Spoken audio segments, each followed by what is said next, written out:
have done great things, big people.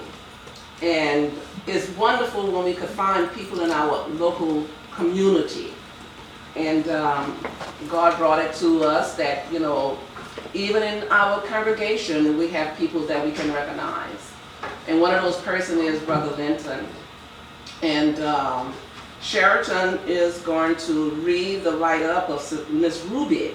Miss Ruby that helped Brother Harold with cleaning up Azalea Park. You know, there's so much to be saved. And then we have another person, Jackie Coleman.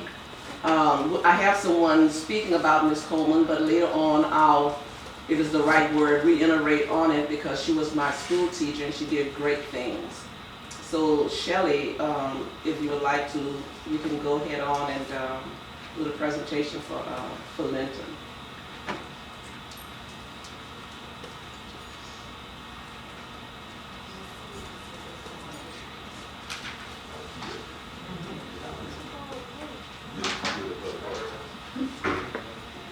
Linton Ordwin, son of the late Adeol and Mildred Van Ordwin, was born June 18, 1948 in Lafayette, Louisiana.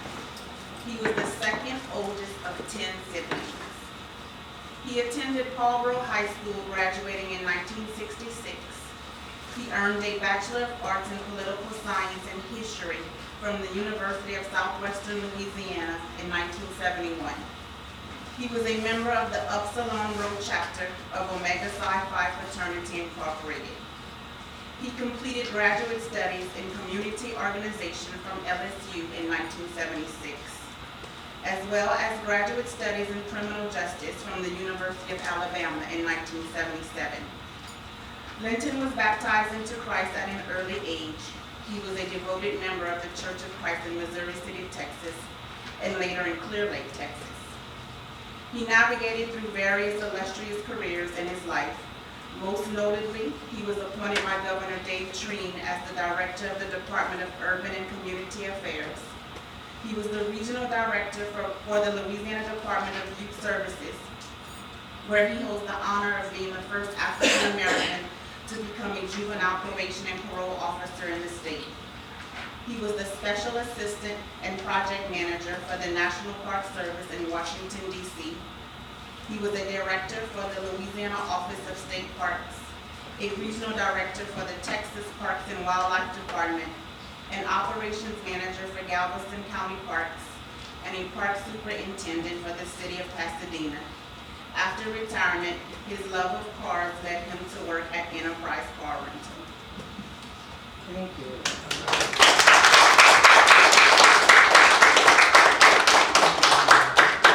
Okay, he was the first city and juvenile probation officer. He was the first African American juvenile probation officer.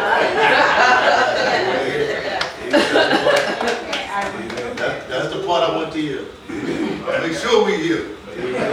First. Yes. Sheridan. And I'm sorry, Sister Liz is going to do the presentation for Brother Harold.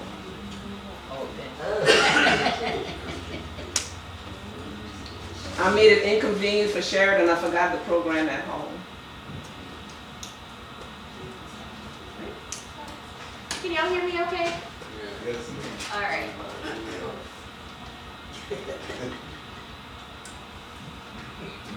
Ruby Wiltz earned undergraduate hours with the University of Southwestern Louisiana, Southern University, and Louisiana Tech University in both library science and various training programs in adult career education. She retired after 25 years with the Lafayette Parish School Board of Education as a senior GED program coordinator. She is also retired after 23 years from the Lafayette Parish government as a library director assistant for Butler Memorial Library. Other affiliations to her credit, she worked for 27 years to develop the Azalea Park subdivisions as a member of the Azalea Park Association. She was instrumental in getting the current city bus service to this community, bringing the bookmobile to the area, and developed Azalea Park so that the youth and others would have a safe place for recreation with tennis courts, baseball fields, etc. She worked tirelessly at the Martin Luther King Center, where she continued to teach and work as a librarian at the same facility. She encouraged many to pursue their GED because she knew the opportunities it would afford them. Ruby was the last GED charter member in Lafayette Parish. In 1982, she was voted Outstanding Paraprofessional of the Year for excellence in teaching public school adult education. In 2015, Lourdes Hospital awarded her the Franciscan Spirit Award for her lifetime achievements. Ruby Wills has been a faithful member and prayer warrior of the Trinity Church for over 50 years. She worked and served in many capacities, but she worked tirelessly and took pride in her service to the Trinity's Stewardess Board. She also volunteered her services, distributing food commodities on a monthly basis for years as a service to others.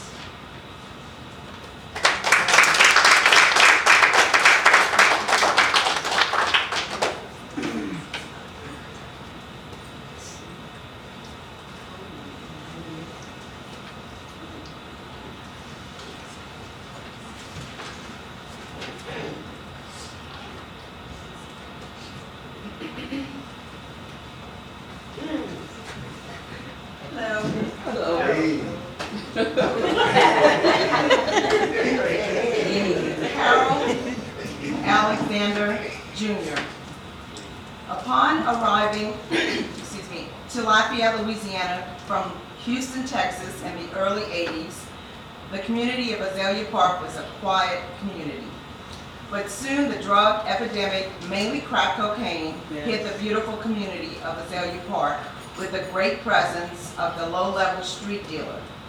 The police were constantly called to try and curb the problem. The Church of Christ of Lafayette, with the aid of Harold, the minister, soon got involved by holding the neighborhood's first drug rally meeting. Sandra Moore, the Lafayette's Community Development Department, had asked Harold if he and the church could help curb the drug problem. After that first meeting of 135 people, Harold and the church organized and incorporated the first neighborhood association, which was named the Azalea Park Neighborhood Association. The group decided to march and include the neighborhood residents in the march. City officials and state government leaders came out to march with Harold and the church members, holding up signs asking the people of Azalea Park to join in an effort to make the neighborhood safer for their children and families. Harold became president of the board of the Azalea Park Neighborhood Association. Soon afterwards, the church took the lead and organized a homework and tutoring for the kids in Azalea Park that was held at the church. There was an average of 30 to 40 kids a day that showed up for homework and tutoring, Monday through Friday. With the help of a company run by Brother Pascal Mitchell called Helping Hands, we provided paid tutors and school supplies for the kids who participated. Other marches were held, and because of the work that was done, Harold was nominated by the City of Lafayette as Volunteer of the Year, and he received nationwide recognition. Harold also received a letter of congratulations from President Bill Clinton. The Church of Christ of Lafayette was the headquarters of all the neighborhood meetings. As a result of all the work done for the neighborhood, Harold was also in charge of a program called Neighborhood Pride, which was through the Neighborhood Association. The organization beautified homes in the neighborhood. Kids in the neighborhood were hired to do some of the work. We painted houses, screened windows, installed storm doors, and did other beautifying works for the residents who qualified. Harold also helped to establish a drug referral company called ESAL, which was Effective Care for Effective Living. This company was a direct result of the work done through the Neighborhood Association. Charles Colbert was the director of ESAL. Alcohol Anonymous meetings were also held at the church. All of these works and actions helped to forever change the great neighborhood of Azalea Park for the better. Harold, along with the Church of Christ of Lafayette, has done great works to shine a light in what had become a dark time in its history. Thank you.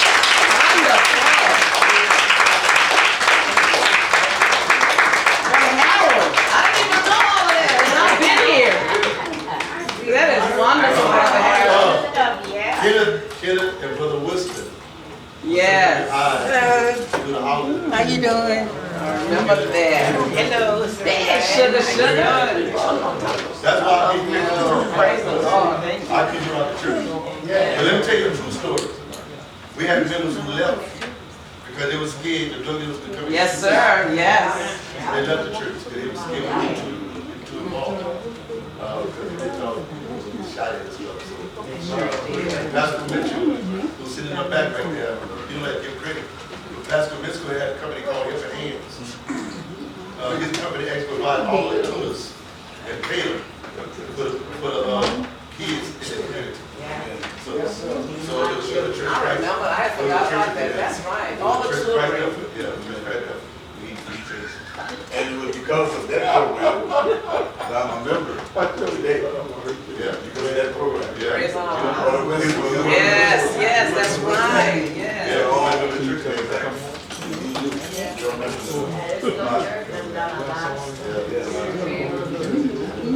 That is wonderful. That's Black history. That's for our young people to know. Yes. Because they are our tomorrow, or they're our today future. And that is so wonderful that, you know, they could look at it and see it, you know, and people could know they are a part of that. Now, the truth is though, all the drug dealers in the fuck I knew. Yeah. Because I used to go to my car and take them to Mr. Cook's. Now, Yes, Mr. Cook's yes, was- sir, yes. I used to take them every week to Mr. Cook's. And so when they got older, they started selling drugs, and so I wasn't scared of them because You do. I knew them. I knew every last one of them. And so we got into them, we got into them. That's it. And you know the sad thing, try not to cry. Corey passed away, you know, and he was one of those drug dealers that, you know, you touched his heart. And, Yeah. So we're doing that. yes. We have Corey. Oh, yes. My boy. And even Marshall, he walked the street with us. Praise the Lord. Yeah. And Miss Ruby, excuse me, Miss Ruby was with Brother Harold, you know, walking the streets. Miss Martin, that's a big Dollar Tree. Yes, Miss Audrey. Zayden Park is a Zayden one, that's the front part. They are homeowners. You know what they mean. They're homeowners. They, when the Zayden two got built, that was renters. And that's when the problem came in. And Zayden Park, Zayden two is still renters. Austin Girl, I'm giving you his name. He was absentee landlord. That's how that stuff came in. But one was homeowners, two was renters, and then you got to the back, there are some people that were trying to buy their homes. They were scared dead back then, so we kind of knew about civil for them. They would sell drugs right in front of the church, right there on the street. We take some more. Had a police marching with us too. Yeah. And one, the first one, we had one parent who had a kid in there marching with us, talking about, let's go. So I grabbed it, I put it to the side, I said, you crazy. I said, you get us, little child you got. She started crying, sitting right there on the side. Yeah. But we had, matter of fact, we had YPC down on for the book. What? YPC I don't even know about, you say President Clinton? President Clinton, yeah. My name was submitted How you doing? by the city. Right. That's how the city was. Because I wouldn't get paid for this. And so I won't second place. There's another lady Well, you could still bring it. that was home in Green who won for that. So she got a chance to go and meet. That was way back in 1990. She was an older lady.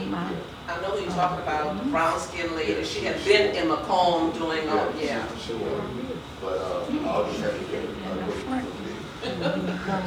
That is It wonderful. was nice to watch DC too, but you know, that was all right. Our minister.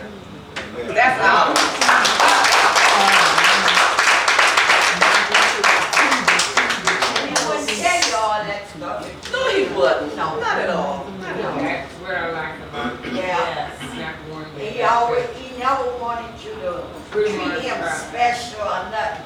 When we would go to fellowship, all other preachers be in the room and they bring the food. Harold be in the line with us. He always did say that and felt that way. Never wanted. Amen. The next person, I'm sorry I have to take this down like this. We're going to speak about is Jeanette Clark Coleman. All right. All right. Yes, sir. She was my idol. That's her son right there. All right.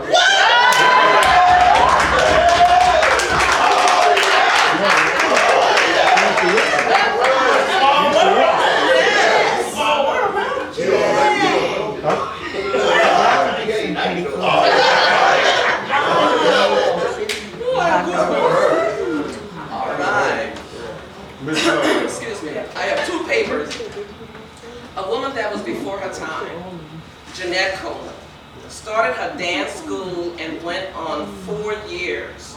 Started a GED program for adults in her neighborhood. Yes. She also developed a CPR certified program for Americans, Red Cross, and helped the fire department with their first aid training. She helped started the summer camp program, helping children before there was a Boys and Girls Club center. By the 60s and the early 70s, she worked on her volleyball team. They became the best in the state, undefeated, but they did have one school that they lost to, USF. Now you gotta remember, these are 7th and 8th grade students, and I was one of them. I was on the volleyball team, but I didn't play them, but I did play on the volleyball team. Okay, pride was the focus in her kid, but the biggest thing was when the kids came back and thanked her. Do y'all remember the movie In the Heat of the Night? Yeah. Y'all remember the black young lady that played on that Halosia? She got that role because Miss Coleman showed Halosia how to ballet. That was one of the criteria for her to know. And Halosia got that role on In the Heat of the Night, and she came back and thanked Miss Coleman. Wow. This program that played on TV called Bring It, where it was a group of black girls dancing and there was competition. Miss Coleman had the first Bring It, and I was one of them. We had a dance group, and listen, we was dancing in the gym, and the name of the song, that was an old song, it was, what's Liz? Who I told her, just told y'all what the name of the thing was. Say it again? It was something like cowboy. Roger Pony or something. Y'all remember that old song? Oh yes. Miss Coleman had us lined up and we were all in our gym or whatever, and she said, okay, y'all, she put the music on. Y'all start dancing. Everybody was dancing, slow ball. I started dancing. She came behind me and she hit me real hard. She said, no, that's not how we do it. So I was dancing too hard. But she was my idol. She was my idol. I wanted to be a physical education teacher. And you know, we have so many people in the communities that we don't even touch, that our kids can look up to know that, you know, we as a black race, that we have great achievement.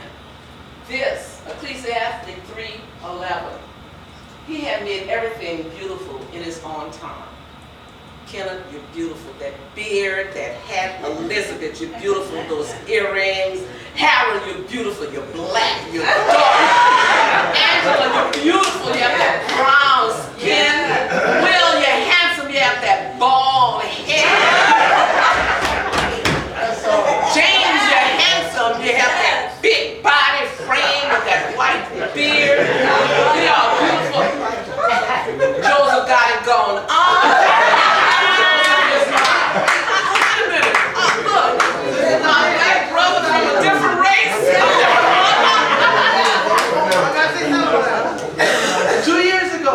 I did my ancestral DNA. Come on, bro.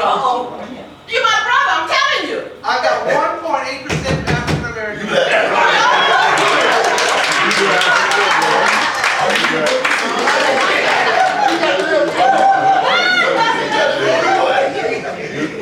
I got 52% Eastern and European. I got 40-something% Native American. And I got 1.6. Let me tell you something. In today's time, If you say it can happen. Was it wrong? So we're all saying. The next person y'all gonna hear, she's awesome. I have never ever heard that poem before. When I heard this young lady say this poem, it was like I was there when the lady wrote it. I mean, she emphasized every part of that poem. And I say no more, Sister Angie. Yay!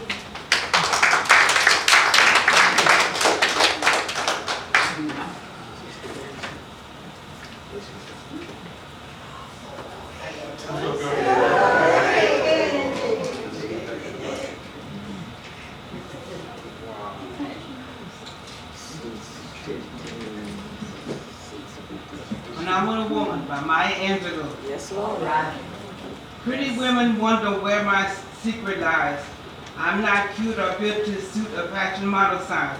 But when I start to tell them, they think I'm telling lies. I say, it's in the reach of my arms, the span of my hips, the stride of my step, and the curl of my lips. I'm a woman, phenomenally. Yes. Phenomenal woman, that's me. Yes. I walk into a room just as cool as you please, and to a man that Fred will stand or fall down on their knees. Then they swarm around me, a hive of honeybees, I say. It's the fire in my eyes and the flash in my teeth, the swing in my waist and the joy in my feet. I'm a woman, phenomenally. Phenomenal woman, that's me. Men themselves have wondered what they see in me. They try so much, but they can't touch my inner mystery. When I try to show them, they say they still can't see. I say it's in the arch of my back, the sun of my smile, the pride of my breast, and the burst of my style. I'm a woman, phenomenally. Phenomenal woman, that's me. Now you understand just why my head's not bowed. I don't shout or jump about or have to talk real loud. When you see me passing, I ought to make you proud. I say it's in the click of my heels, the bend of my hair, the palm of my hand, the need for my care. Cause I'm a woman, phenomenally. Phenomenal woman, that's me. All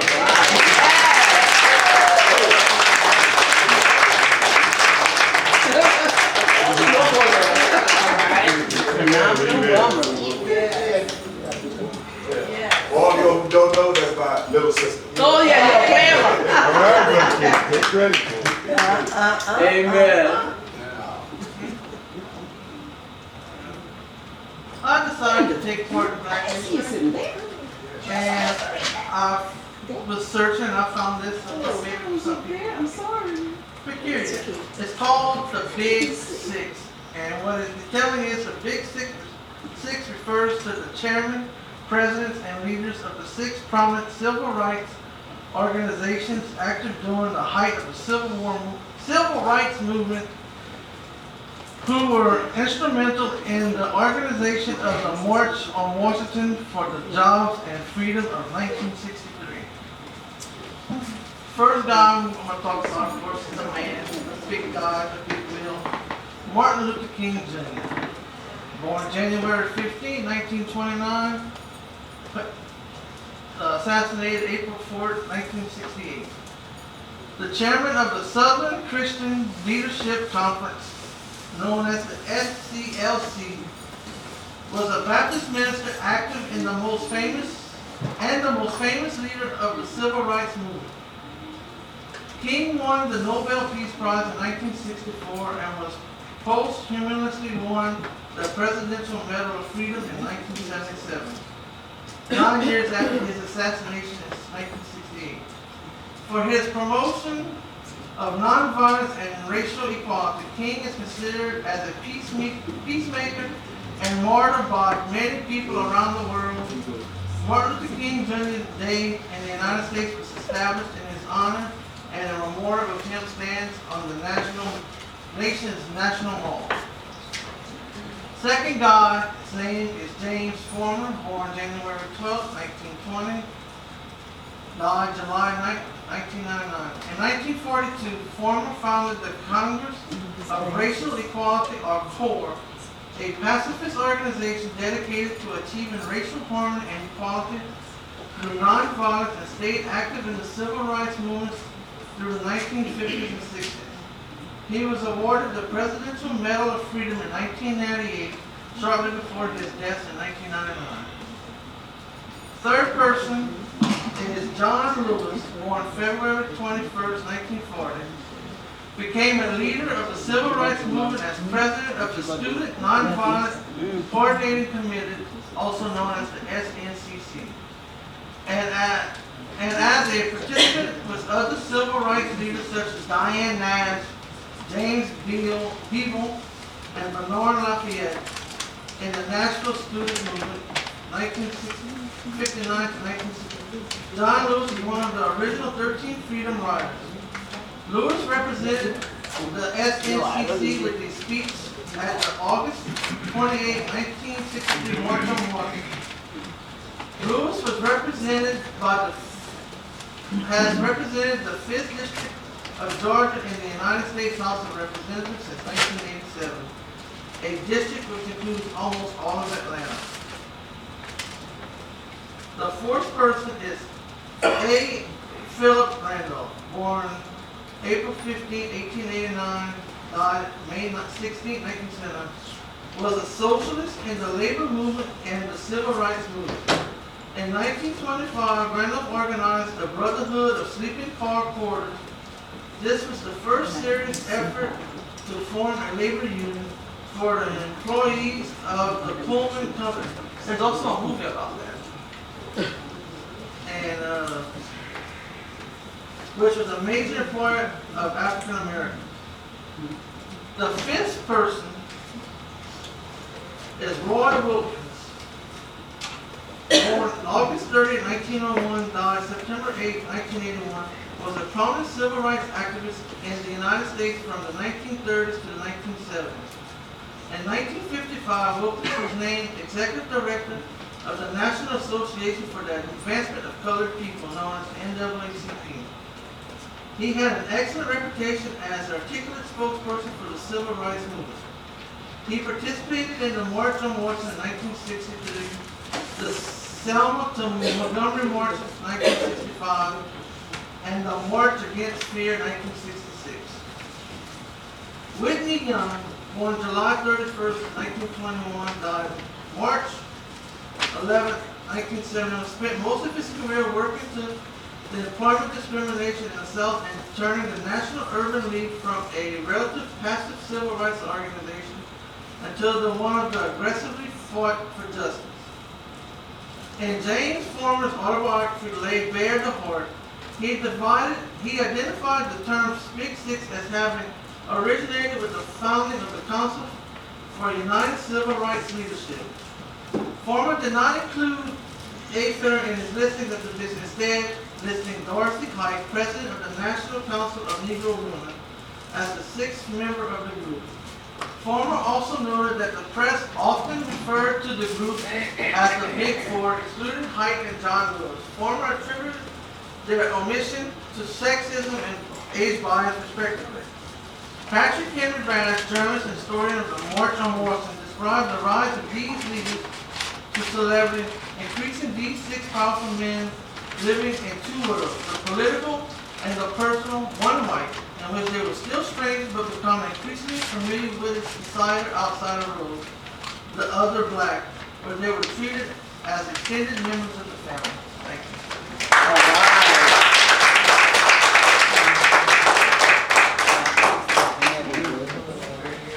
Anybody else?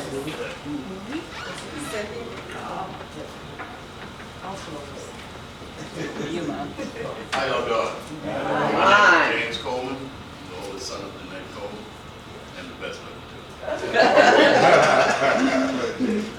I'll just do that. I want to say, in Lafayette, we have more heroes than we actually think. I want to say something about Pastor Mitchell and Bill is their father and Big Jim Benoit were the first two police officers. Come on. They were instrumental in a lot of things and keeping people straight on the street. There's older sister and my mother. They had the slow program that Corporal Dave worked diligently to get rid of Come on. That's how they were lumping our children. With promise. When you walked into their class, Yes, sir. the first words you would hear, they would introduce themselves. Yes. They didn't care where you were from. Correct. Or what anybody told, said about you. They didn't care about that. But their words were, you're going to be in my class, you will learn. They didn't ask to be perfect or any special. They just said, give me your best. Yes, sir. That's right. And that was one of the things that even as a son that you put in our head. Yes. But I want y'all to realize each and every one of us can be heroes. Amen. Amen. I, for one, I worked at the VA. I was one of the few African Americans that went on the Lafayette Fire Department, not under affirmative program. I refused Yes. because I made an 88. They turned back and said, oh, no, it's impossible. So they made me take the test again. So I made a 92.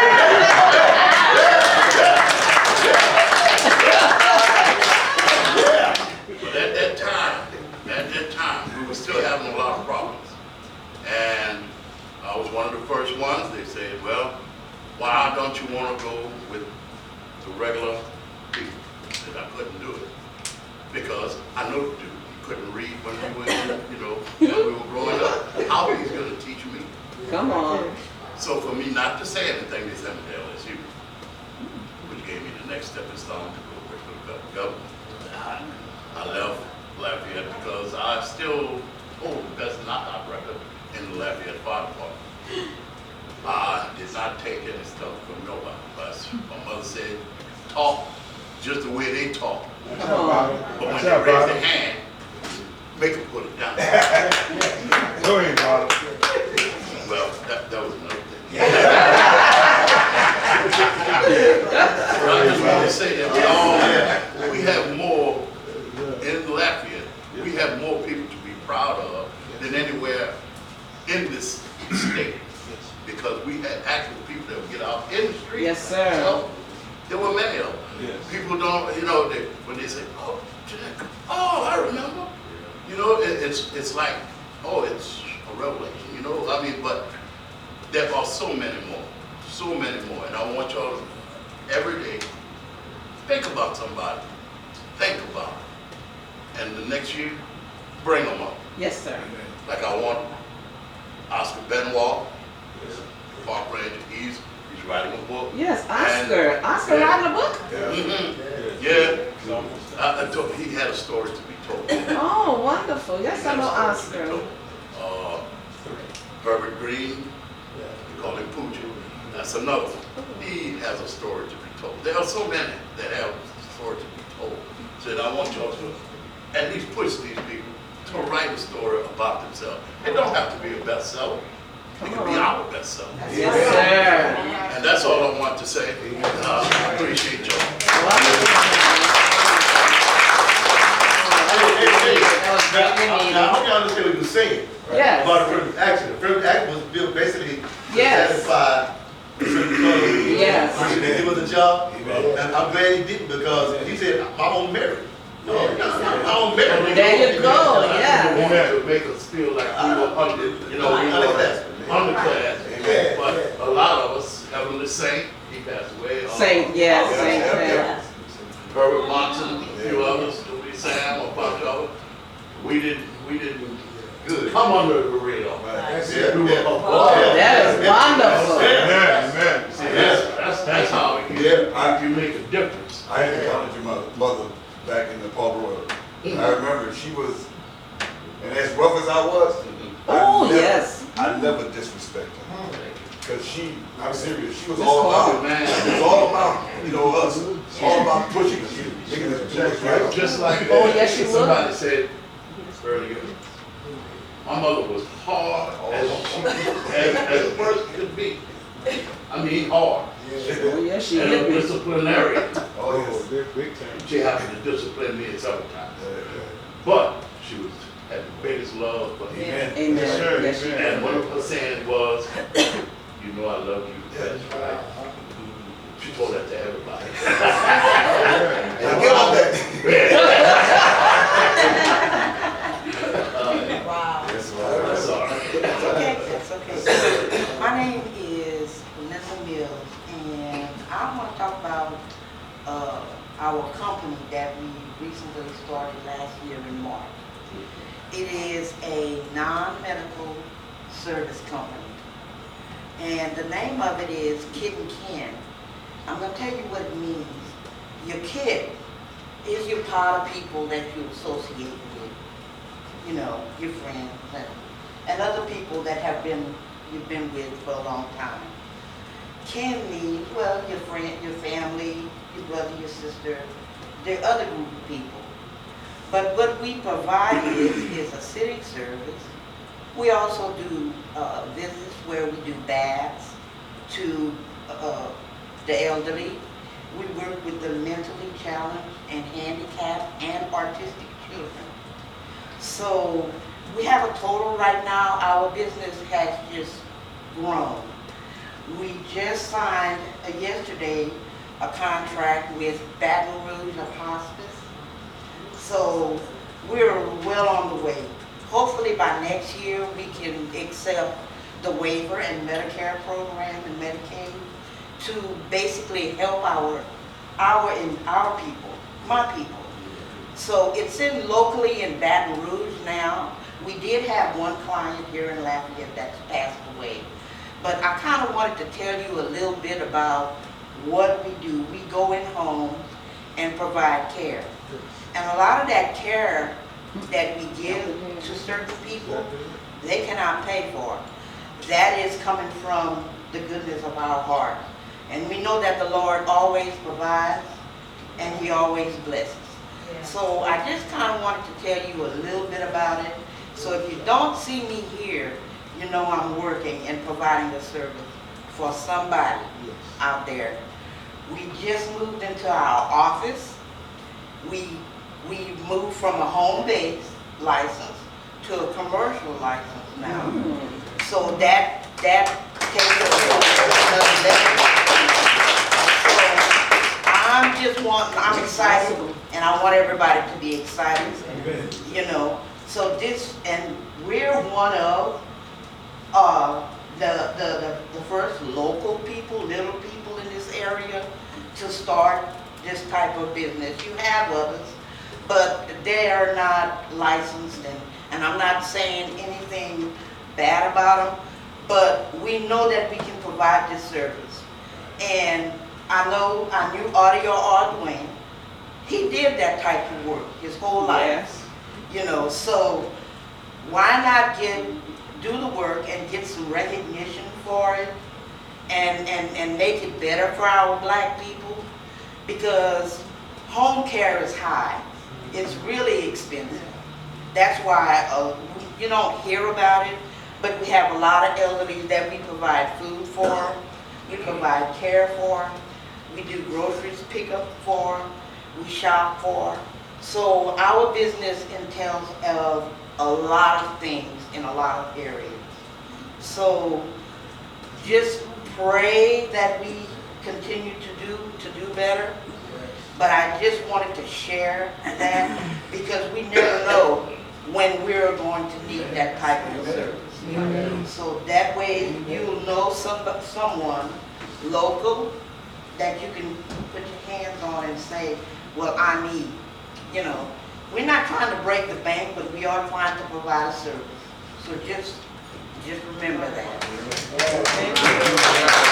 So we do have a total of 20 clients now that we provide care for. Are you able to take, if people give, you able to give a number where they get tax write off of it? Yes. Yes. Y'all heard it, right? Y'all heard it. No, actually, let me tell you, I'm saving everything. I mean, because you have to remember, even though we have this business, we have the tax break that the business itself gets. Then We have the tax break that we get personally because we pay for our own gas, we provide our uniform. So this year, hopefully I can get some money back.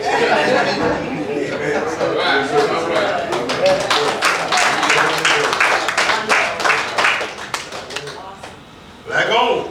There you go. Black on. That's it. All right, That means something. so this has been bothering me. You gonna sing? Yeah, so I'm gonna sing a song. I don't know if you guys know this. So the Black National Anthem. So, you know, the Star Spangled Banner is not our national anthem. Right, So, that's right. just so you know, I don't know those who know it or don't know it, it's not sung very often.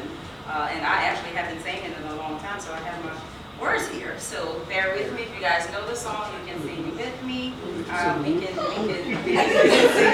Now, what did you say? So we're gonna do this, okay? I need the mic.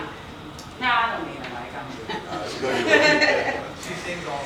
Lift every voice and sing till earth and heaven ring with the harmonies of liberty. Let our rejoicing rise high as the listening skies. Let it resound loud as a rolling sea. Sing a song full of the faith that the dark has taught us. Sing a song full of the hope that the present has brought us. Facing the rising sun of our new day begun. Let us march on till victory is won. Awesome. I haven't heard that song. I heard it once, but we gonna have to sing that every year. I mean, a lot of people don't realize the Star Spangled Banner is not our national Oh, I knew anthem. that. I mean, it's a slavery song, it's all that stuff, but that's the Black National Anthem for us uplifting. That is wonderful, wonderful.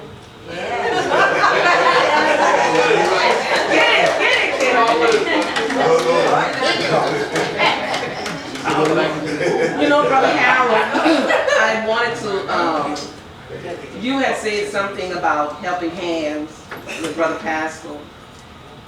When they offered that program to Brother Pascal, we were downtown. Yes, he hired me. And they had a board. And Pascal handled himself so professional. And he sent us out in that field. And when he sent us out in that field, he told us how to greet these people. We were catering to elderly people. You'd be surprised how many elderly people are scared of people. They got us the voters registration book. And that's how we found all of the people that we rendered service to. And the saddest thing about it, when we went in these people home, they were poor, but if they were married, they still couldn't get on the program. So what Pascal would do, he would, if somebody was come back to the office and told them these people were going through something, he himself would go to the Salvation Army or anywhere to get these people whatever they needed in their home. And when that program was no longer, I couldn't understand how they didn't let that program continue unless it was just the people that they chose not to have it to continue with. But when you hear Helping Hand, this is the original Helping Hand.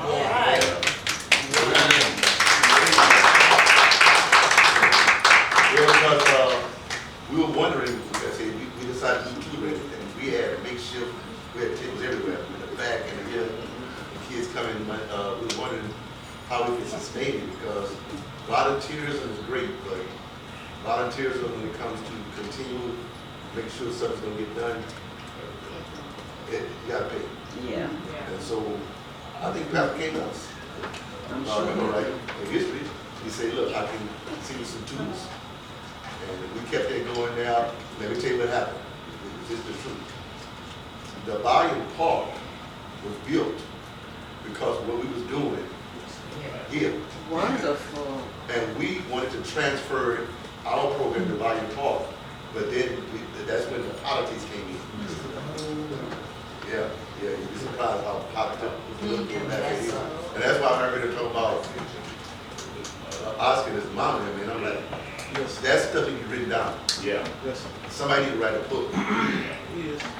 Include those names in that book. Yeah. Because I guarantee you, our kids will know nothing. I'm more than sure. I know the black kids. Our black kids, they don't know nothing. Nothing. And They that's don't hard. think Lafayette got us like this. Really, they don't. And the thing of it is, the way the system is set up, is to dumb them down. Amen. That is, You know, yes, sir. And we as kids now, we need to step up the game, because I talk to the kids and, I go to the barber shop. Yeah. As soon as they see me walk into the barber shop, That's pain. Shit, little do they know.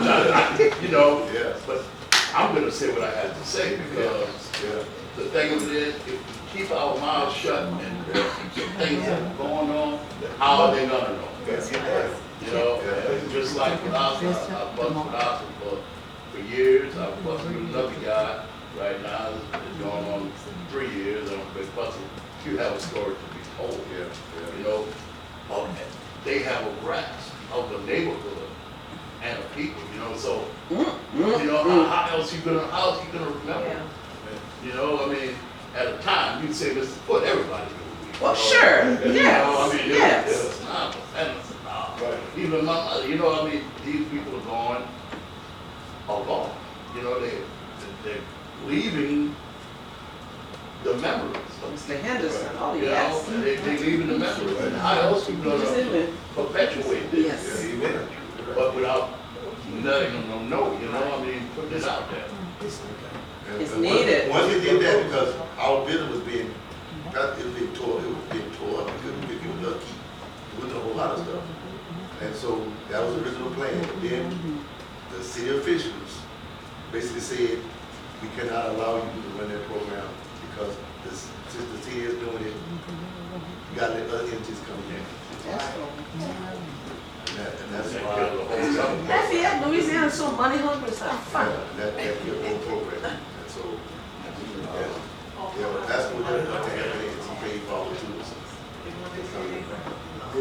And one thing we also did through the program, Kenneth moved on to other things, and Winston went over the things. I came on and they were tried, and we actually hired teenagers in the city All right. to do their work. They painted houses, but we painted houses. We took them out, and so some of the guys went on and they know how to clean houses, because they learned that. But it died. So, yeah, a lot of history, man. So when I found out who that people were, I was like, right there, I see. I'm like, I made a connection. I'm like, whoa, okay. Man, but there's a lot of history. And our kids are so dumbfounded, They think the street and friends and all of that, they think they're smart. You can't tell them anything because they think they already know. Yeah. But our history, they don't know anything about the history.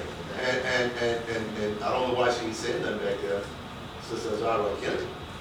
but their sisters and his daughter was the first black bailiff. Bailiff. Yes, yes, yes, yes. Denise, yeah, I found that out through my search. Yeah, yeah, She was the first. first black woman. Listen, you know, we have so much, you understand? Man, you have to talk with more people and start writing down. I am so serious. Brother Harry, she was qualified to get a job they had, you know. I found that out. I was searching for that. What happened, Yeah. they gave it to the white girl. Yeah, I know. Because Denise, I guess, I'm gonna use this and I'm gonna quit.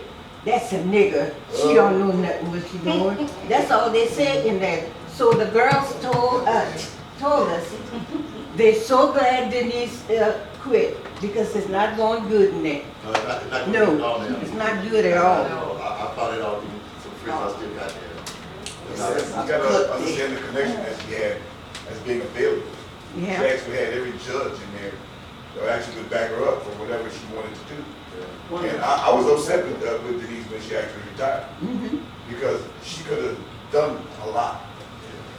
Retiring wasn't one of the things she should have done. I understand that she wanted to do it, but she had a lot.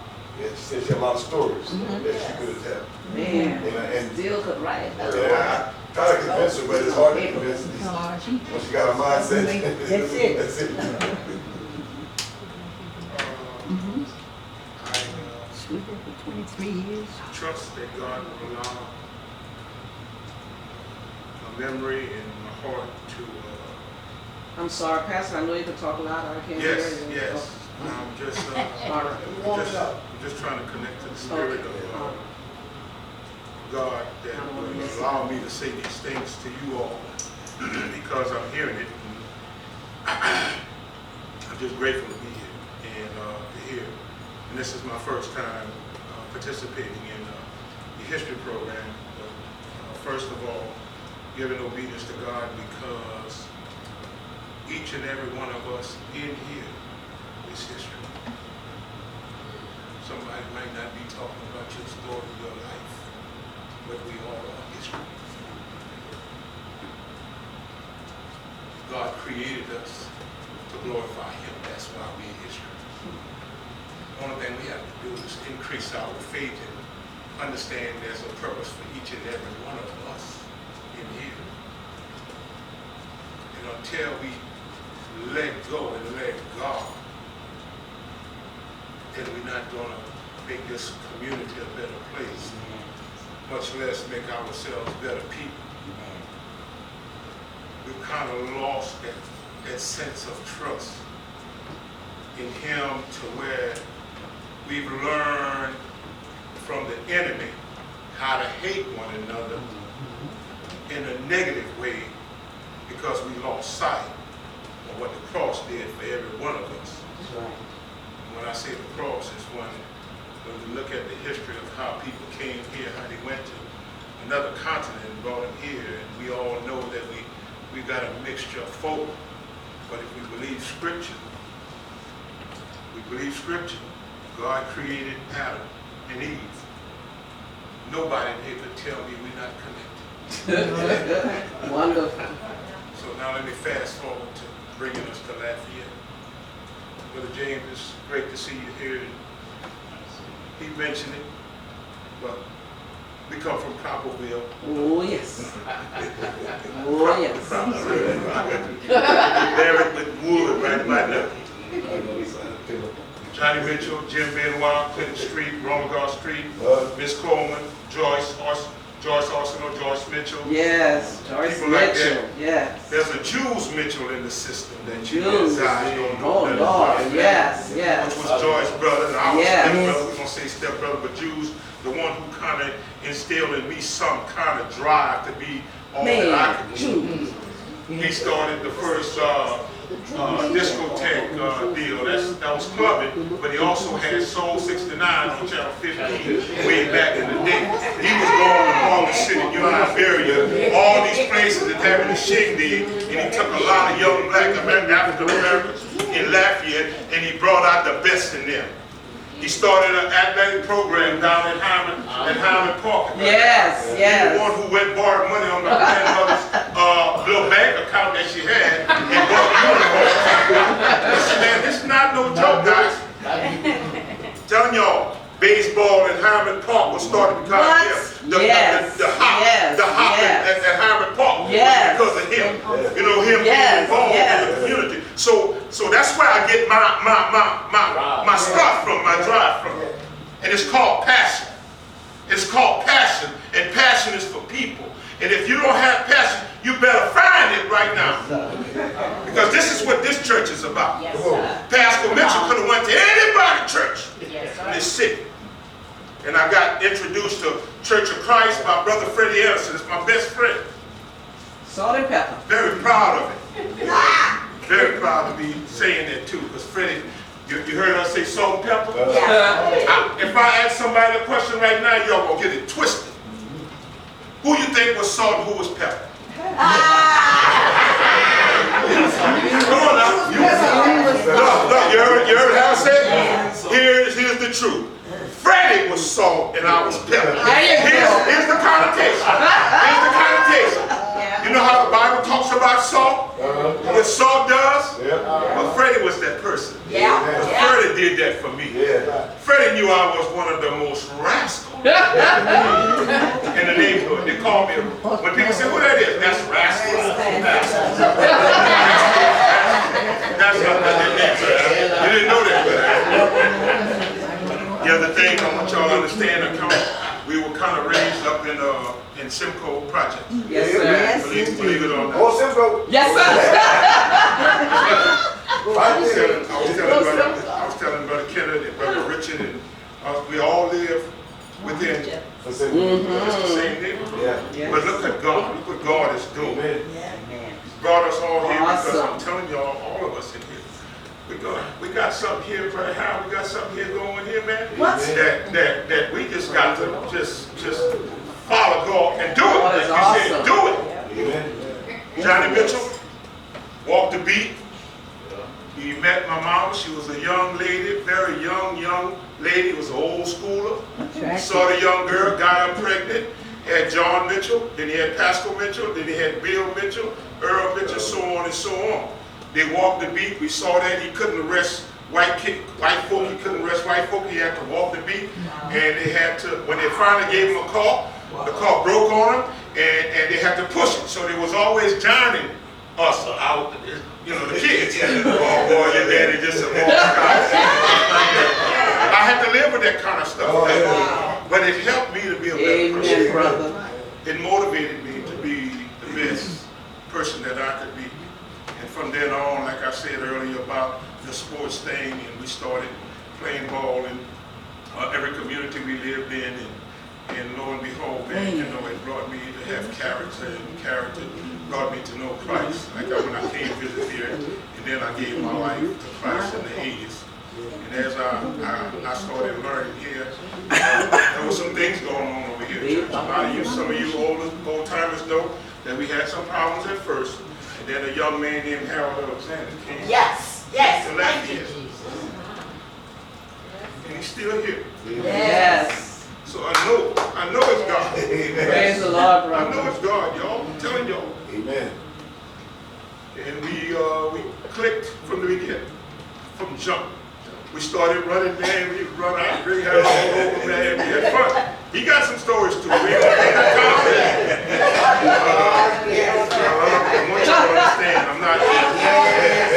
We don't believe, us men in here, we don't believe in just flattering somebody. We're not trying to feather each other. We don't do that here. We too humble. We down. We raw. We keep it real. Amen. That's why we get along well.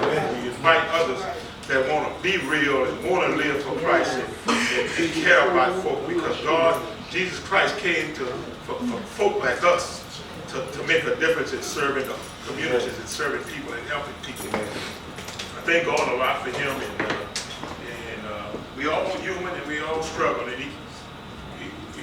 he's real. He's the real deal. I thank God for him and Sister Angela. Sister Angela knew a little bit about me from college. She always said I was high-minded, but I was He was the Yes, I knew him. Yeah, He was. but I didn't know, but I didn't know His him. brother. I didn't know him. And I knew him. And I knew him. Yeah, and Pastor would be, I was big too, but he didn't know who I Right, and she not lying. When I got down here, they wanted me to be at USL.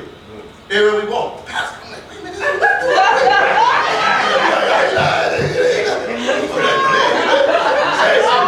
The demon, no, that is demon. Me and Bill went to Baton Rouge.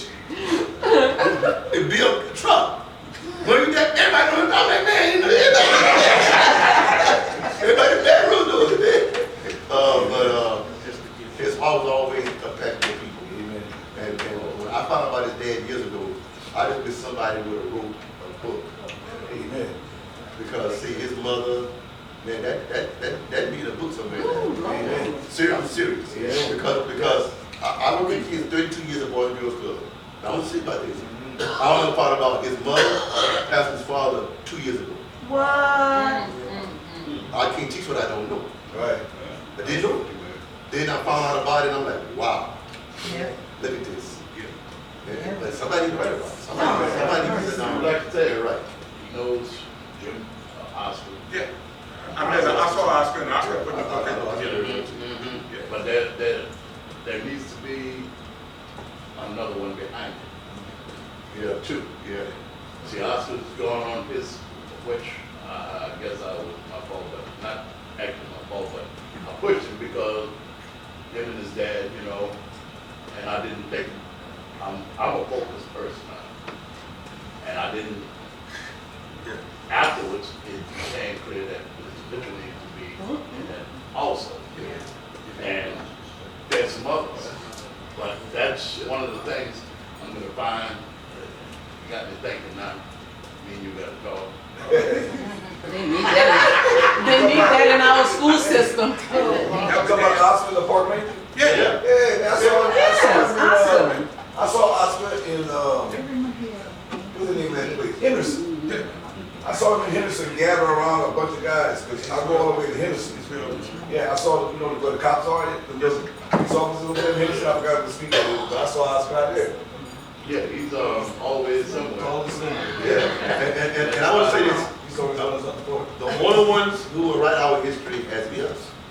Praise the Lord. Yes, Brother Harold. That's right.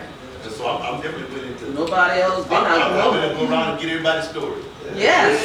And let's put it in the book. Because What? Mr. Roche was one of the guys, when we would come to the VA, and, you know, at the time I was doing my thing working, but he would run down the whole story. He could tell you everything. Y'all need to find those people and get in one spot. I don't know. Roger's dead. But I think he's scared. He passed. Yeah. But you can help us. He can help us. I guess that's Oscar can help. There's just people alive that know the story that can help us. Yeah. We just give them somebody who will take the card or whatever. Oh, yes, Brother We Harold. put all these things together and, It would be you know, awesome. we bring to the whole 9 yards the history of Look, America. y'all gonna be like Malcolm X. You know how he stood up and all those guys was out there and he raised his hand up and they all turned around and that policeman said, "That's too much power for one man. The power is here, y'all. Y'all gotta get that together." Always here. On the note of helping hands, just for you guys that didn't know how it all started, Senator Don Cravens. Yes, sir. We knew each other. I knew him. You know, he recognized me because I guess he saw something in me, and he asked me if I would be the director of that program. If I had one here, so he sent me all over to Shreveport, and one of the senators at Shreveport started a program in Bossier City. So I went there for a while, so I had to go copycat what they were doing. So when I got the concept, when I understood it, I came back home. Shelton Cobb was one of the board members. Eric Martin was one of the board members, and a few other people in 4 parishes. So I was working in I was St. Landry Parish, Iberia Parish, right, Parish, that's right, and the that's Lafayette right. Parish. And That's it was right. downtown, and we tried to put this whole thing together, man, because it was a state-run operation, but Helping Hand is just about helping people. That is all I need to know, because I didn't understand it, but I've been doing it ever since I've been a child. My father in the property, there was a man named Mr. John Ty. He was crippled. He didn't have no legs. Mr. John Ty couldn't get around, so I was a little boy, and my dad was a police officer. He said, boy, look, boy, go help that man over there. Go cut that man grass. I'm a little boy, go cut that man grass, man. And I just did what he told me to do. Right. Next thing you know, man, I'm helping the man go down the ramp, bring him down to Darby store. Next thing you know, man, I'm a little boy. One thing I had to do was take that big tub, Brother Harry, and put it down in his room and fix the water for him. And he would do himself and get his bath and all that. Then I got to take that, drag that water and bucket it out and pour it out. And that, man, that was just part of Yes, sir. who I became. Right. And I still see myself doing that for church. I still see not that type of stuff, but just helping, wanting to serve. Yes. It's just in me. I leave here, Harold, I went to San Antonio, and people try to keep me there. Yes, they do. I'm not bragging about that, Harold. They just wanted me. They say, well, you from, I said, don't leave us. Don't leave us. You know, so I'm just saying, we got, all of us in here got the spirit to serve. But Helping Hands was a program that kind of like brought me in a place where I could help people and then also hire people like the Dianes and folk from all the different communities. And wasn't afraid, but I was never afraid to go knock and talk to people. Yes, sir. I don't know if I'm crazy like that, Brother Harold, or it's just the gift that God has given me. Because I don't meet strangers, bitch. I don't meet strangers. And none of us ought to feel like we can't talk to somebody. Because you have to treat folk like you would want to be treated. When you see people, just like you see the prodigal son story, when you see that story, man, that's about us looking at, when we see folk, we don't be putting our heads up. We want to make sure you see them, even they're bad, good or bad, because we do it in the prison system, Brother James. We go in that prison system, man. They welcome us, James. Because not because of who we are, it's because who He is. And our spirit, the spirit that God brings to us in doing those things, is starting to fall right in this facility right now. This man here is taking on the prison ministry work that we're about to embark on, and this thing is getting ready to take wind and fly, guys. I want y'all to hear it right now. I might not live tomorrow. I'm not promised tomorrow. But I know He's 100% behind us. Amen. Yes, sir. So I want y'all to hear that now and y'all understand it. Praise the Lord. Yes, so sir. Helping Hands was a great thing, and I just thank God for you remembering some of that stuff, Brother Harold. But I appreciate you still holding on, Harold, and the things that you're doing. A lot of people don't know what's going on in your life right now, just like we all got some things going on. But I love your faith and your courage. Amen. Thank God for that. Amen. So thank God for you for that. Amen. And the last thing I want to say, because I don't know how to, I just don't know how to brag about myself. I'm not bragging. This is the most humbling thing I can tell you guys. Little skinny kid, guys, a little skinny boy that didn't know anything. My brother was always getting in trouble. So I was so scared of getting in trouble because when they would beat him, I cried. So God is my witness. God is my witness. He got in trouble. My mom was whipping that ball with all kind of stuff, extension cords and whips. I cried so she could stop because she flipped it on me. She said, "What you hiding for?" And that's when I caught on and said, so it helped me to straighten up. It helped me to straighten up and fly. And I started finding my safe haven. And I started playing basketball in my backyard everywhere I lived, bitch. Put a goal on top of the house, on the side of the house, and we killed all the grass. And then we went, integration started in 1966. Yes, sir. I went to NP Moss. It was NP Moss, and everybody was getting in trouble, Brother James. And Brother Mitchell looked like a little white boy so bad they didn't get But this is history, y'all.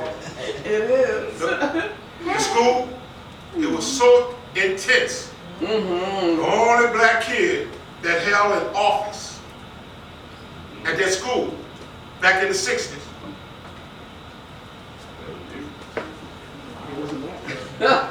Flag bar, I'm crossing white people, children, across the street. I couldn't stop. Stay right there, the car coming. But that wasn't my heart. And I didn't see color, Mitch. And I still don't see color, y'all. I know when people are ugly, because you got people that's ugly, that's black, white, blue, purple.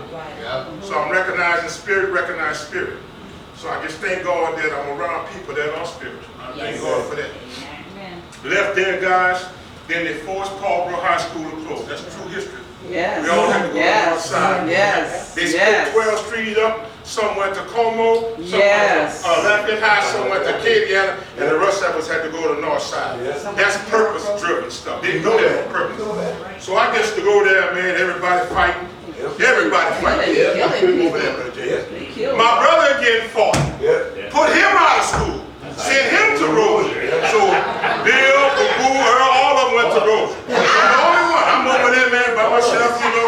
Not afraid. Just dealing with life. And then from then on, man, we made a vow, that freshman class. Yes, sir. Next year, Coach Hill came, man. There you go. That's right. Somebody you want to write about. That's somebody who'll come in here and tell you, give you so much stuff. Because he came in when he was getting ready to close Paul Road, and we had a rally in the gymnasium, and we tried, and I saw my Aunt Shirley. She wore a fro, she looked like Angela Davis. She got arrested. And I'm going with my mom as a little boy to the parish jail for my first time. So that's the first time I ever saw jail cells and all that, because she had to go try to bond her sister out because she was standing up for the community, trying to do those. History. So I kind of saw all that. And then from then, we started following our coach lead as men of integrity. Yes, Carrying sir. basketball, yes, sir. carrying books in our hand. And they used to call us crazy, bitch. But we had integrity going for us, and we worked hard, and I worked hard. And Freddie Anderson was one of the best ball players, the best athletes, triple jumper and all that. Yes, sir. He was a great singer back then, all that. Went to the Olympics. So I was trying to mimic everything he did, man. That's why I know God allowed me to be his friend. I beg God, hope he don't push me away from it. Dark as he is, this brother is spirit. That's walking spirit. That brother's walking spirit, y'all. I'm telling y'all got a lot of history right here. I'm telling you, he's the one who got me over here. But still in all, he and I, we got involved in this school, and history was made at Northside. Yes, sir. History that was made at Northside, Brother Harold. You may not know this, but Freddie got his scholarship to USL, and I didn't get a scholarship to USL. I was a walk-on. But here's how they discovered your brother here. There's a community center called Hyman Center, and Jerry Mitchell, his brother, and a lot of the guys that they gave scholarships to, they came in Hyman Center. Yes. And they would play against us regulars, me and Freddie and some of the fellas from the hood. We'd go in the gym. And the college coach came down, and he's standing up in the corner in red. His name is Curly Maxine. And he was the director of the center. And I didn't know what was going on. But we're in the gym because, Mitch, I'll tell you what, man, when we played, they came early. They brought their lunch to the gym because they all wanted to play because we brought that kind of competitive spirit in that gym. And I was diving on the floor and all that, so that man said, who in the world is that child? Who's that kid? So he talked to the guy, and the guy pulled me to the side and asked me to come try to walk on because I told him my mom didn't have the money and I couldn't afford to go to college. So he said, we'd like for you to come try out. I said, well, we a try. Like that. Sure enough, man, got the grant. Then I made the team, Brother Harold. And I had to sit out, Brother Harold. It was a blessing because if I wouldn't have sat out, I don't know if I'd have been able to play at the pace that the boys were playing. So it gave me another year to work hard. And then they had people like the All-American Andrew, Tony, and Dio. Come on, yes. And all them boys that went to the pros and all that. And I had to work against them boys every day in practice. And I promise y'all, they had people in this community say, he ain't gonna make the team. Come on, Pat. That's the best thing somebody can tell me. Motivation. That's what got me standing up here right now. I've learned to dare to do. I dare to dream. So I thank God for that. Made the team. And And the last thing I'll tell y'all that happened over there. Well, first of all, I'm gonna tell y'all this. When I was at Northside, believe it or not, you know they had Viking of the Months. They had Viking of the Months every month. Somebody would be like, and you know, I was able to make one of them. But at the end of the year, they surprised me on the stage for graduation night. You know, wasn't the smartest kid over there, you know, Harold, but to be selected, Harold, as Viking of the Year. Person. Now me looking People back person. at it now, that mean a lot to me, brother Harold. Didn't understand it then. I didn't know. Viking, I'm a Viking. Okay, I'm a Viking. First African American. That's right. To be Viking of the Year at that school. Proud of that, you know. Everybody go to USL, you know, and play ball for them. Got on the airplane, which was my first time. It mean a lot to me. First time, travel all over the country. Went 26 different states, went to Hawaii, played ball over there, and had a couple of TV interviews there. That was pretty cool, man. little teeny guy like me, man. And then I guess for the just for the career of that, I was able to be the first African American with annual tuning to graduate in the basketball program at USL. Yeah, proud of that. Bulldog. History. Bulldog.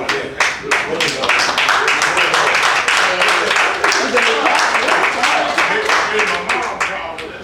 Yes, That's something I probably didn't know about, but I'm proud of that. And then just want y'all to know right now, I just got back from San Antonio. And I tell that to Harold and Kenneth, but you guys may not know that I only came back here to serve. Amen. To serve you all. Amen. Just ask God for His grace, His power to work, how we use, and we can make a difference. Amen. There's some dreams that we all talk about. We're starting to meet more, and we're trying to do some things. I know a lot of people talk about this little building, but we just preparing ourselves to move forward and to get out of here. So y'all keep that in your prayers. And if I got Sister Jo in here, she got a daughter that sings, and I know she loves this song. And this song is one that I like to share because I know I talk a lot sometimes, but I can't help it sometimes. So I'm just forward. But that song, I'm going to do that in the city. Yes, That song is a spiritual song, church. Yes, indeed. It's a spiritual song. And if that's not where we all are right now, if you're not quite there, I could understand. But I got that song from the inmates up at Angola State Penitentiary. Somebody that didn't want to go there. Not me, I ain't going there. Well, if you keep acting bad, you're going to be living over there. So I kind of straightened up, and I went visit. So when I went visit, everybody that didn't know that was dead, they were at Angola. So I was moved by that because Patrick Dixon, who lived right off of 12th Street, he had 99 years after him and somebody did a little robbery. And I knew him because he played football at Paulboro High School, and my aunties would, and they saw me as a little pastor. So when I got to the main prison gate at the prison back in 1996, he said, "That's you." He did like that little pastor, but I'm way bigger than him. Right? So, you know, I was like, "Oh, that's what he had," and I was nervous. So we go all the way to the back in the main chapel, and lo and behold, man, I started seeing people. So people, bless you, people around that I grew up with that came from the Lafayette area and whatnot. And then I met some guys, Brother Harold, that I played ball with that's locked up. Calvin Lewis right now. Yeah. He's from New Iberia, man. He beat us in high school, but right now he's a lifer right now. Man. So I'm just telling y'all, because of that work, I feel so privileged right now to have the opportunity to be able to serve in prison ministry, and I pray that God will allow to use this church body and the program that He wants to instill. But that song came from the men there because some of these men is never going to get out of that prison. So one of them asked Brother Felix, that said, "Brother Felix, what about this song?" He said, "Brother Felix, can I still make heaven if I never leave this place?" I said, "Yes. he didn't understand it. He was thinking about the physical aspect of it, and it's really spiritual. And that's what's in all of us. If we let God, if you let God have His way with you. Tell some of you that may not have heard it, I'm going to view that Holy Spirit. I'm going to meet my loving Jesus. I'm going to sit at the banquet table. I'm going to feast on milk and honey. And I'm going to sing and never get tired. So I'm going to go ahead and attempt to sing that. If you don't mind, I want y'all to help me out. That's my favorite. Every time you come, that's my favorite song I sing. Don't you cry. Don't you cry. You're going to have a fight in here. Look here. And it's not in black and white, though.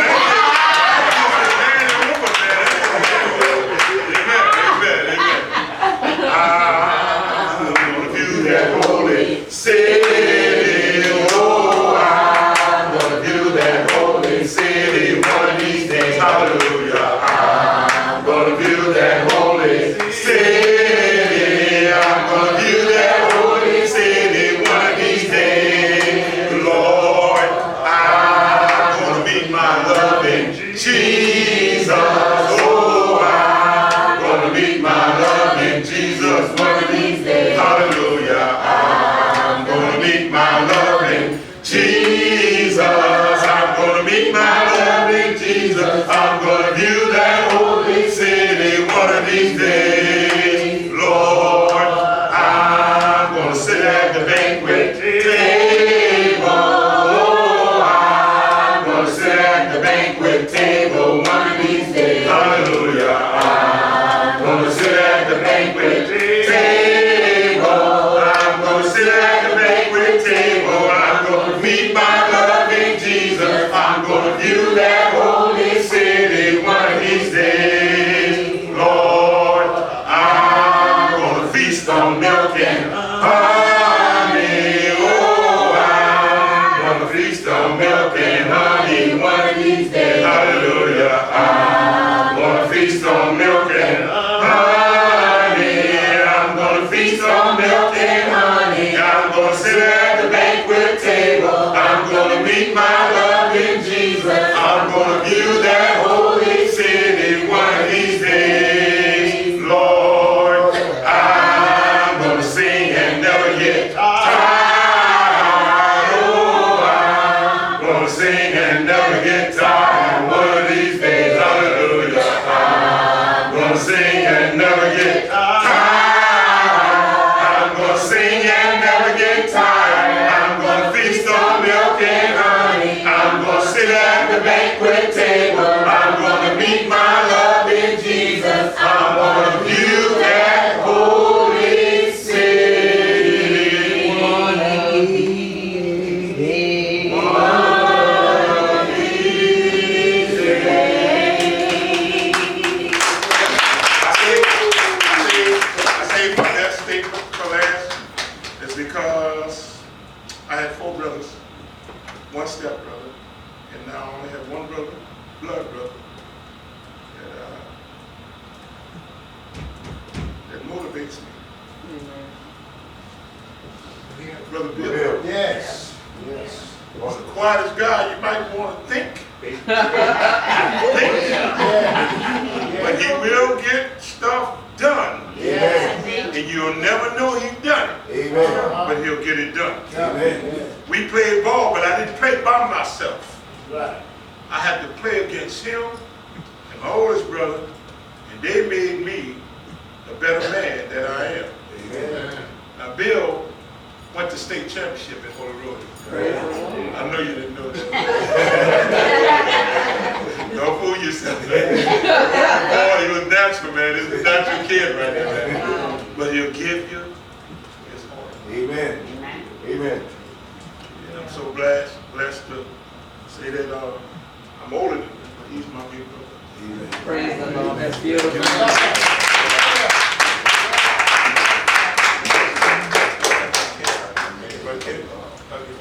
I'd like to thank everyone who participated. I really didn't have to You sing. started this. And to learn about Miss Coleman Oh, girl, you and Diane. All of told me a you. little about her on the phone. And now I know, Diane, why you like Bridget. She has me watching that show. I watched, is it dancing? Yes, Yeah. My I watched it magician. on Friday. Sister Angela, And I just want to say one thing, Bring it. what a lot of people don't know is when we went to Northside, we had to sign petitions for us to stay in school because they were trying to tell us that our hair was too long. Yes, sir. And they would take our, remember those Cakes, picks? yes. They called them cake cutters. And they would take them from us. They were trying to put us out of school, so Yes, we sir. had to petition. That's why I always tell these kids that come from Northside today, it's not the same Northside like No. that. We had to. not just Northside, New Idea too. Because Exactly. we had the race riots Yes, and we had all the everything time. too. All the Because time. I came back All from the time. vacation and 3 days before school started and I had expected to go to Henderson Junior High School, which was the black junior high. But then 3 days, my daddy said, oh, you're gonna be going to another school, the integrated school. I said, Right. what? So we were just thrown in, like all of a sudden too, so. I went to we my didn't do first- that, too. My first I know Henry. school, mixed school, when I was in the 7th grade. We went to LG Alabama. The kids from Northside, from Lafayette High, the white kids, ran us off campus. Yeah, brother. We had to run and catch the city bus to go home. Yeah. I'm serious, they literally ran us off campus because they didn't want us there.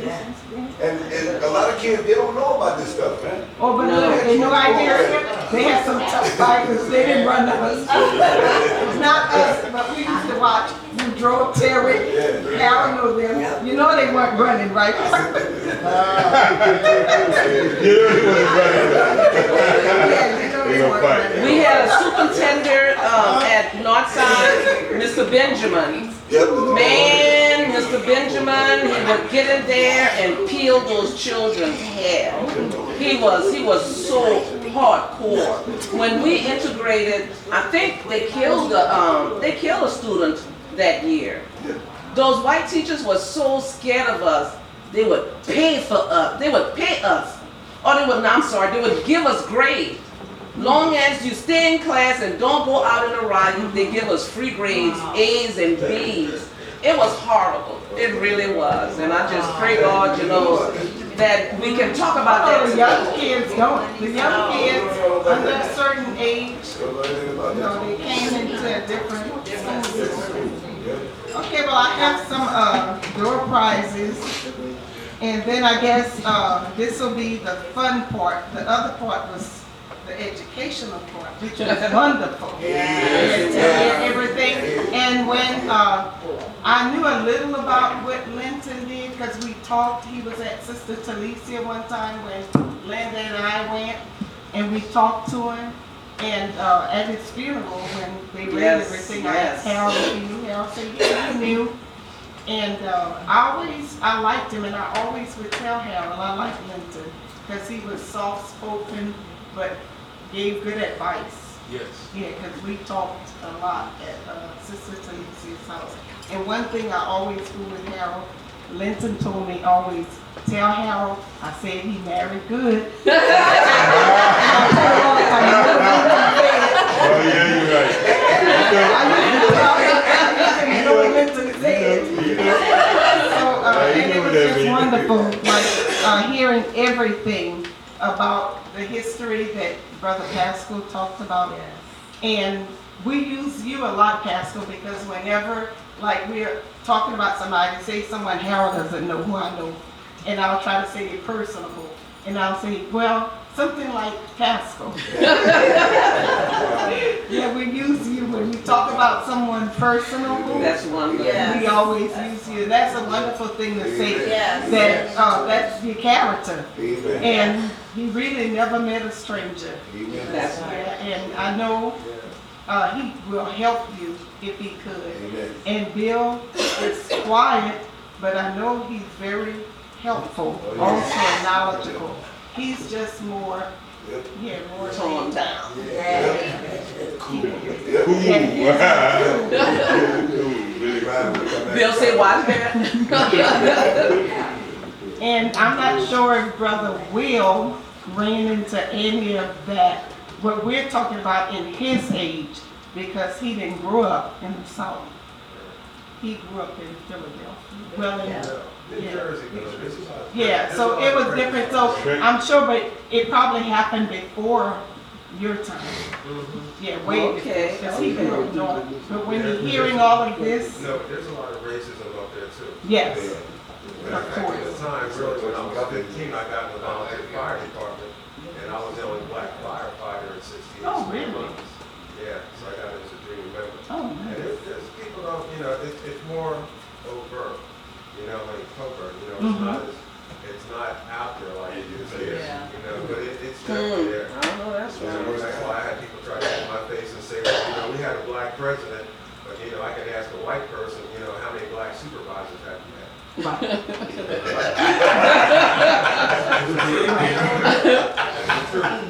And I want to thank Angie, a phenomenal woman. Yes. Yeah, really, phenomenal. Really enjoyed it. Okay, so we can pull Aubrey. You want to come pull? Let the white part.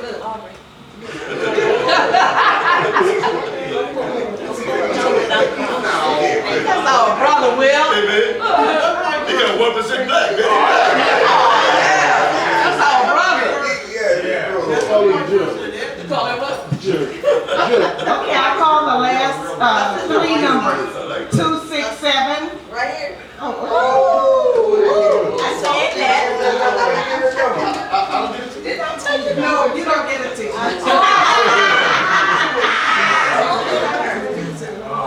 First one, I didn't even talk to Lee. Oh, you have to pull a bunch.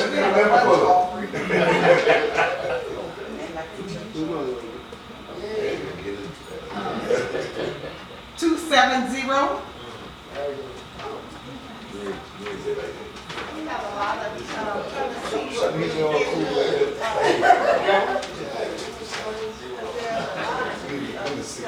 it might be better if y'all can just come up and pick a bag. Yeah, come up and pick a bag, and that way I'll tell you what's for a man or what's for a woman.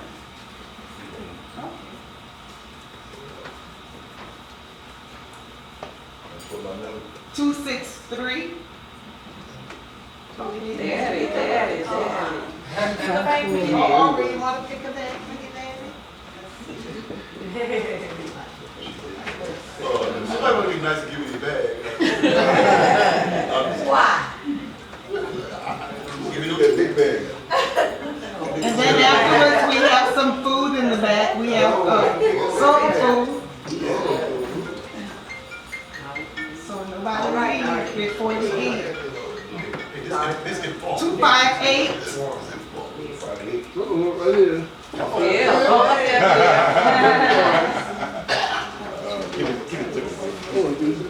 Give it to brother. Hey, give my bag to brother house.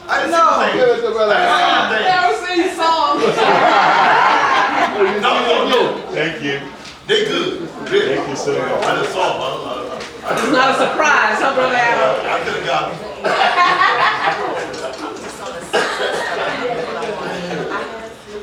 247. Say what? 247. You keep saying it. I want some. I want some.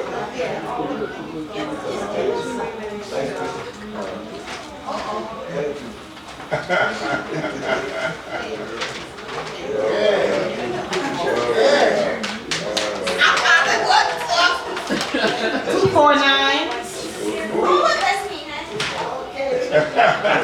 So excited just to win, just to see you guys. Yes. I like the bag.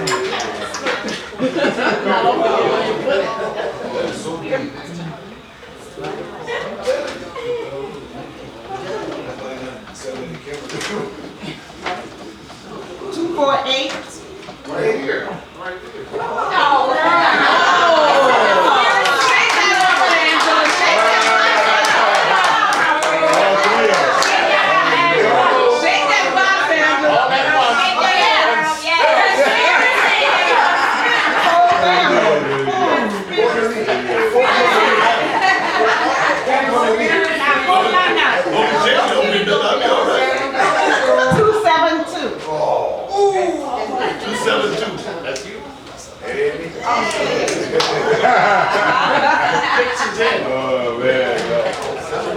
met him on that side. Say it again. Oh yeah, man. Oh yeah, praise That's how I answer the advertising. Yeah. Check it out. 269. Oh, that's me. Yeah. That's mine. Hey, you gotta go to the next big.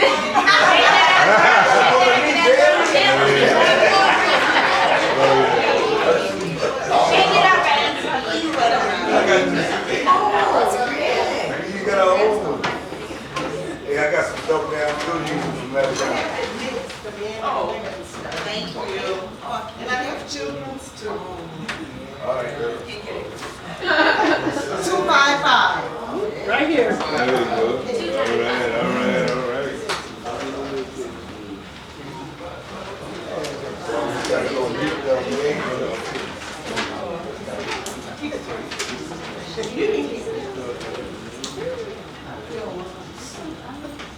265. That's all we're saying.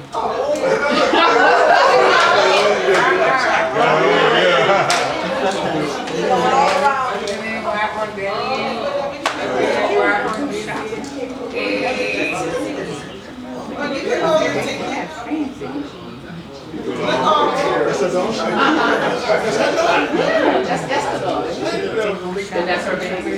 262. Right here! Yo. Where's my ticket? Oh, you got it in Mexico. I won. 257. Yes. All right. Listen. I got 257. All right now. But I want to exchange for 257. If Brother Kenneth help me, I want you to give it to somebody else. Oh, okay. The other night, we had a meeting, and we were talking about prison work, and one of the brothers brought us to something that got in my mind, and I think Kenneth gonna help me when we meet people. We try to help people by understanding that we don't want to live a lie. We don't want to live in lies. So there was a guy named, just gonna call him Joe, or Joseph. And Joseph, he would lay down all the time, man. He lay down, his mama said, Joseph, you need to get up and do something. So mama called on Joseph in the back, in the room out. Joseph, get up, do that. Joseph, you need to get up. All right, mama, I'm getting up. But he didn't get up. And when he lied, every time somebody lied, you get zest. So he jumps out of bed, and he said, Mama, what y'all doing like that? So Daddy, he talked to his dad. He said, Daddy, why mama? He said, man, why mama doing that to me like that? He said, the daddy said, man, you know I don't do this and do that. You got sex. So the mama in there talking about, you see, it's father like love. Watch, father like son. She got zapped.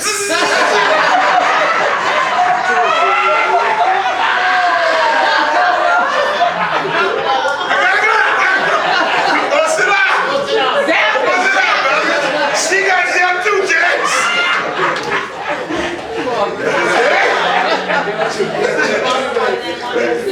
Oh my God. 254.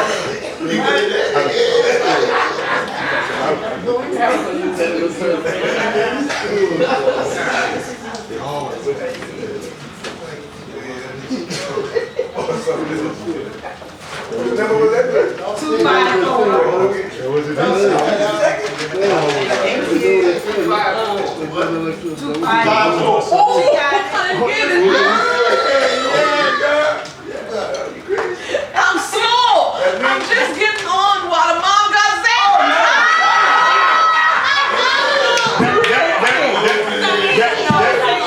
That was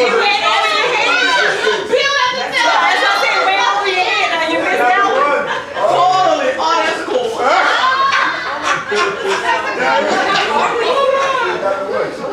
Never completed.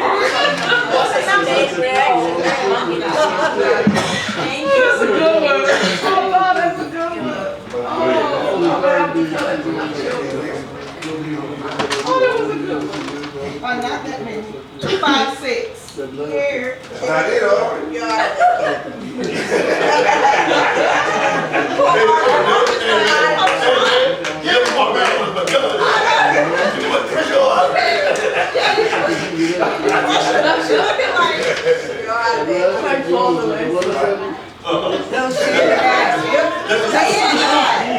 Aubrey, no, Linda. You say Linda. Next one, Linda.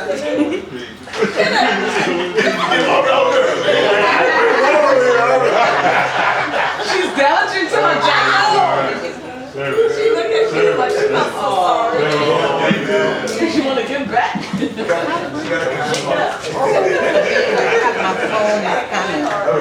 I will show you Sunday. Yes, you can. 271. Oh. That's you, brother. Yeah. Hey, brother, here. There you go, Rick. They'll know that I'm almost out of money. What other men stuff? Yeah. So then y'all have to give it to the woman.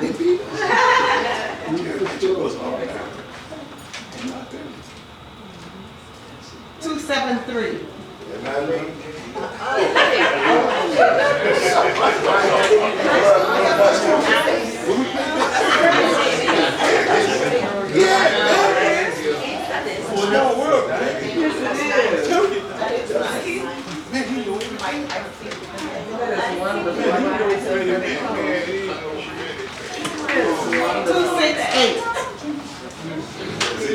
Oh, kill it.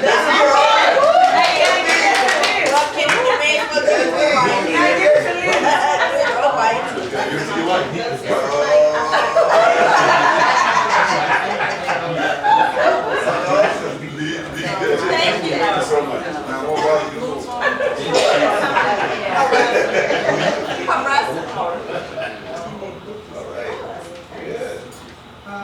253. The queen.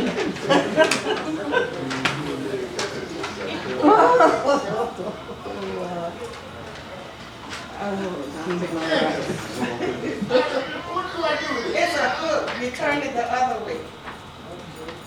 And you have to roll it. Thank you. It's like for, what do you call it? Yeah. That's what it is. Oh, you can do pull-ups.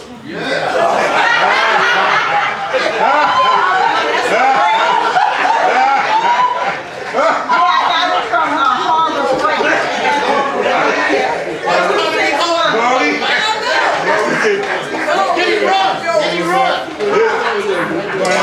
We never get so silly and take the power. Have fun. 2020. They're gonna be for everybody. Oh, yes. I didn't realize I had so many. 260. See that? Everybody. Okay. That was Alicia one, this was mine. Oh, okay.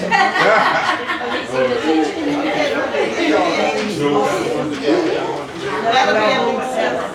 Everybody. And it's not a conspiracy. No, it's not. I wouldn't say that. I wouldn't use that.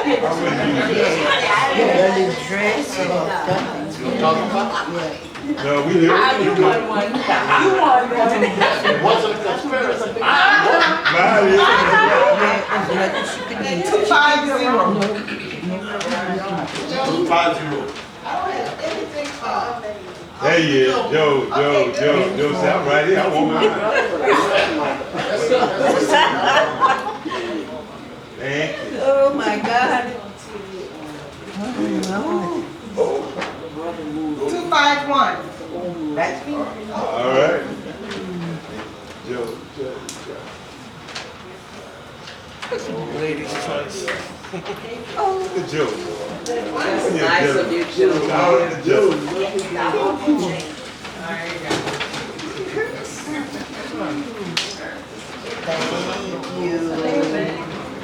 One more. Thank you.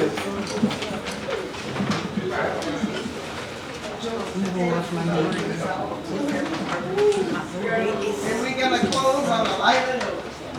246.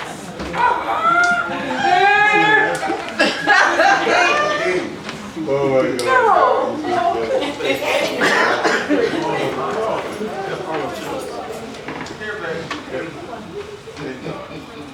I didn't win none of them. That's not Go me. right here, baby.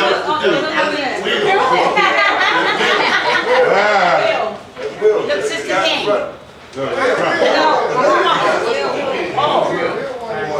She just cried.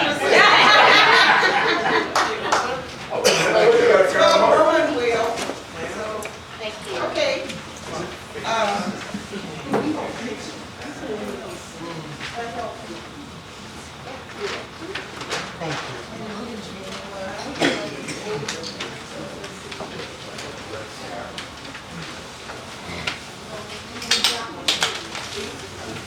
How you doing? All right. So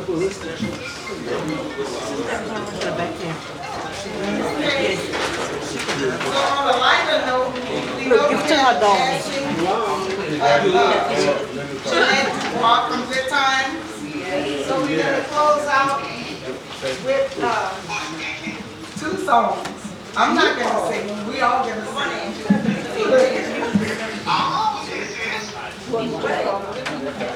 Okay, it's supposed to be a lighter note. Y'all supposed to be happy and move for these songs. So, where's Cynthia? She coming. Okay, Cynthia, no, she didn't lead me. Cynthia can lead us in both of those songs. She's in the back? Janet's on her. You missed it, boy. You missed it, boy. Boy, we get ready. No, you always hungry, boy. You never full, boy. Janet DuPont was on Jefferson. Yeah, she did, right. Yeah, she wrote and sung the Jefferson's theme. She's coming, Sister Alfred. What brings you back?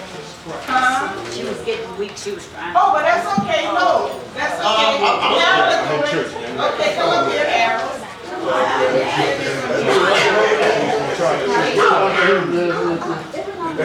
Okay, y'all ready? Yeah.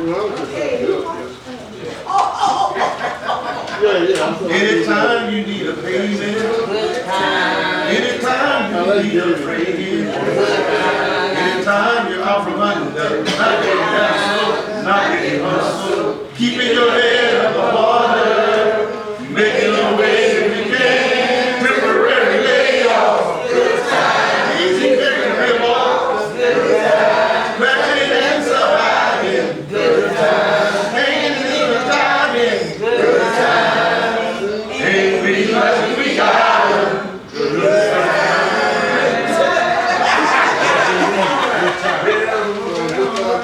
Well, we're moving on up to the east side, to lead us apart in the side. We're moving on up to the east side. We finally got a piece of the pie. Fish don't fry in the kitchen, beans don't burn on the grill. Took a whole lot of trying just to get up that hill. Now we're up in the big leagues, getting our turn at bat. And all we live is you and me, baby. Ain't nothing wrong with that. But moving on up to the east side, to the dealer's apartment in the sky. Moving on up to the east side, we finally got a piece of the pie.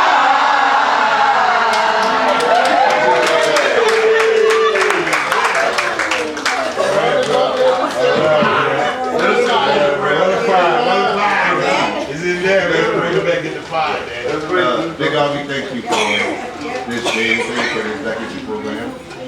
Thank you for those participating, thank you for the knowledge that's received. We thank you for the history that's in Lafayette. We just pray we'll get together and write that history. We thank you for those in Lafayette who paved the way for a lot of us. And we thank you that we decided to honor them today.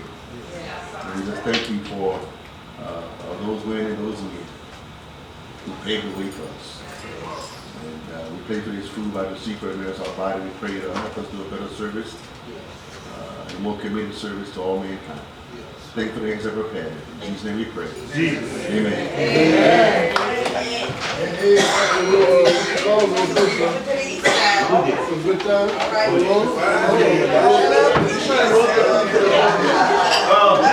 Listen, you can serve yourself. That's the goal place. You can serve yourself.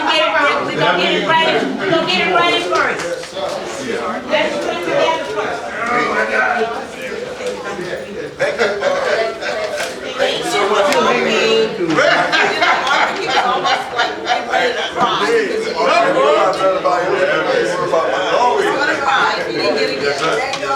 We just come from coming out. That Mitchell right there.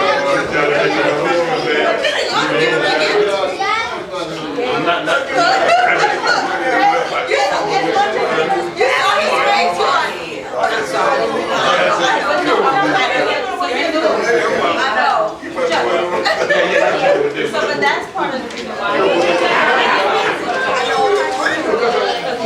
That was fun. Thank you, Angie. How you doing? Oh, I'm so happy.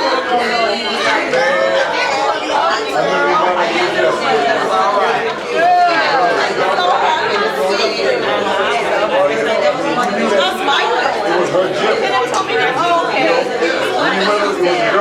You went to her